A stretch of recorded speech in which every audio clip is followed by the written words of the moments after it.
Ayan na nga't nag-crave na naman po ang inyong abang lingkod at naisipan po natin ngayon magluto ng chicken curry. Kailangan natin ng mga spices at syempre gata. Buti na lang talaga at natutunan ng inyong abang lingkod ang magluto ng mga ganitong putahe. At least hindi ko nahihintayin pang magpiesta para makatikim nito, hindi ba?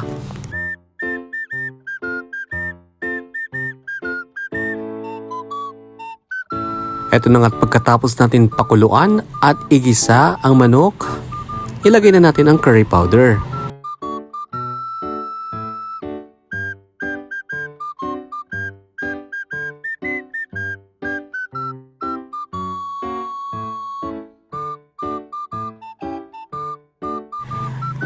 Ako nilalagay ko talaga ang bell pepper pag kumukulo na kasi hindi ko siya sinasama sa pag-isa dahil tumitigas ito.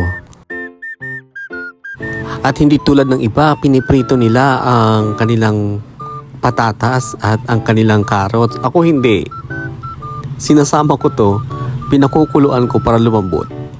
Ganito kasi yung nakamulatan kong pagluluto ng chicken curry. At syempre, lagyan natin ng gata para maging malinamnam. Ayan na nga, malapit nang maluto. Ang sarap naman. Kain tayo.